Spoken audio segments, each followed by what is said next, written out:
15 अगस्त 78वां स्वतंत्रता दिवस पूरे भारत के साथ साथ विदेशों में भी बड़े धूमधाम से मनाया गया। इसी तरह भिवंडी कामत घर मंगल भवन हाल में हर साल की तरह इस साल भी माजी उप महापौर व वरिष्ठ नगर सेवक मनोज जी काटेकर व वरिष्ठ नगर सेविका वंदना मनोज काटेकर के मार्गदर्शन में झंडारोहण कर 78वां स्वतंत्रता दिवस स्कूल के बच्चों के साथ बड़े ही हर्षोल्लास के साथ मनाया गया। वहीं स्कूल के बच्चों को खाने की वस्तु वितरण किया गया। 78वां स्वतंत्रता दिवस पर क्या संदेश दिए वरिष्ठ नगर सेवक मनोज जी काटेकर।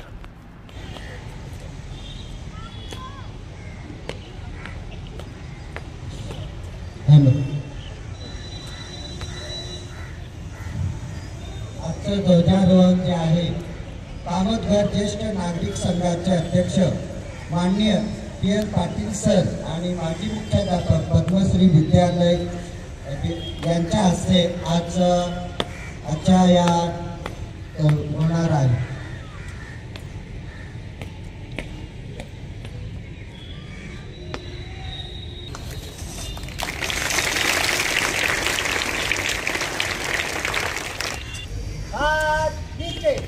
एक साथ राष्ट्रगीत शुरू करेंगे।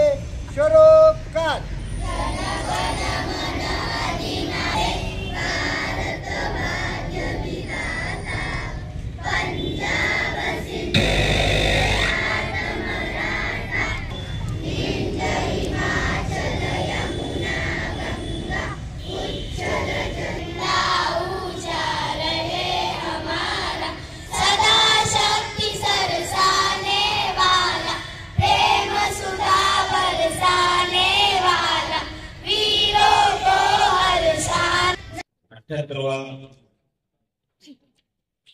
महोत्सव साजरा करत आहोत।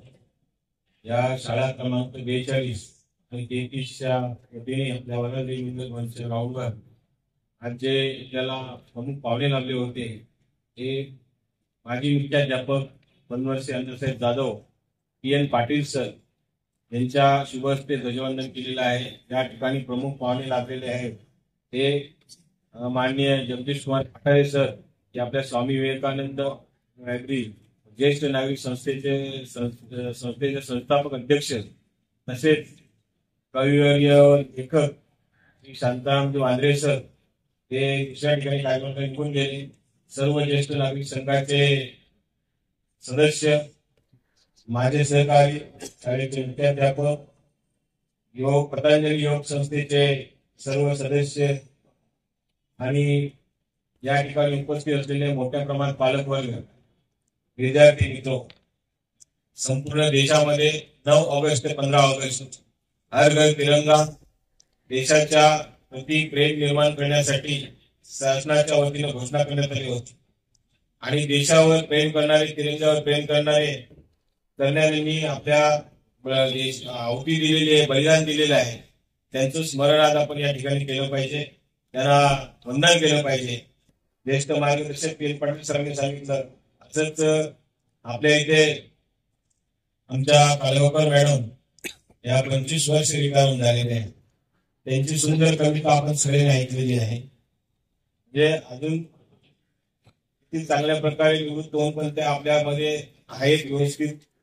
मी सर्व ज्येष्ठ नागरिक आमचे आहेत त्याला सगळ्यांना मी या ठिकाणी कायम उपस्थित धन्यवाद देतो।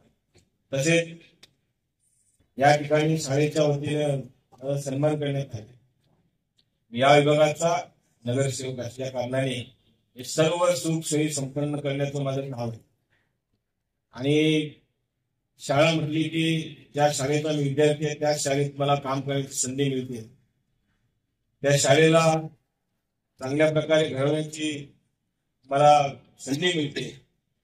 मी भाग्यवान आहे कारण शाळा सुरू करणं या कामतगावामध्ये अनेक शाळा आहेत प्रायव्हेट आहेत महानगरपालिकेच्या आहेत परंतु शाळा सुरू करून ही नावारूपाला आहे त्याच्यामध्ये फार महत्वाचा वाटा असतो। त्या ठिकाणी असलेले शिक्षक या शिक्षकांनी चांगल्या प्रकारे मार्गदर्शन केलेलं असतो। परत त्याच्यामध्ये आम्ही शाळा 10वी पर्यंत केली या आमच्या विभागाचे जे मुलं आहेत, बाळं आहेत, त्यांना धामणकर नाका इथेच प्रायव्हेट शाळामध्ये जाऊ नये म्हणून या ठिकाणी आम्ही 10वी पर्यंत आम्ही 42 नंबरची शाळा होती. ती शाळा आम्ही अपुरी जागा पडत असल्याकारणे आम्ही थोडं काम केलं होतं. नवीन शाळा बांधण्याचं मनोदय होतं, परंतु त्या ठिकाणी 5 फूट जागा दुसऱ्या निघाल्यामुळे ही शाळा त्या ठिकाणी होऊ शकली नाही. परंतु मी शिक्षकांना बोलावले, त्यांची मिटिंग घेतली की आपल्याला शाळा क्रमांक 33 मध्ये सर्व अरेंजमेंट करून सकाळ दुपार शिफ्ट करून आपल्याला शाळेचं कुठल्याही प्रकारचं विद्यार्थ्यांचं शैक्षणिक नुकसान होणार नाही याची काळजी घ्यायची त्यांचं काम आहे. शाळा बांधून द्यायची शैक्षणिक वर्ष सुरू होण्याच्या अगोदर माझं काम आहे. आणि शाळा क्रमांक 42 ची नवीन इमारत बांधून दिली. शाळा क्रमांक 33 ची जुनी इमारत होती, तिला व्यवस्थित केलं. परंतु त्या शाळेमध्ये कुणाला त्रास नव्हता. त्या शाळेपासून एकच त्या लोकांचं म्हणणं होतं, या ठिकाणी सगळे बाहेरचे वर्ग. अजून आजूबाजूच्या प्रायव्हेट शाळांमधून त्यांच्या कानामध्ये टाकण्यात आलं की या शाळा बंद झाल्या पाहिजे आणि आमच्या शाळेतना सगळे विद्यार्थी मिळाले पाहिजेत. भरपूर प्रयत्न झाला. म्हणून मी माझ्या शाळेला जीवातून काम करतो की ज्या ठिकाणी मी शिकलो त्या ठिकाणी अनेक लोक शिकली पाहिजेत. आणि महापालिकेच्या शाळेमध्ये शिकलेले अनेक लोक सरकारी कार्यालयात चांगल्या हुद्द्यांवर आहेत, याचा आम्हाला अभिमान होता. कोणी डॉक्टर होत आहेत, वकील होत आहेत, अनेक लोक आहेत. माध्यमिक शाळा पण सुरू झाली. आमची शाळा कुठेही शैक्षणिक क्षेत्रामध्ये कमी पडणार नाही.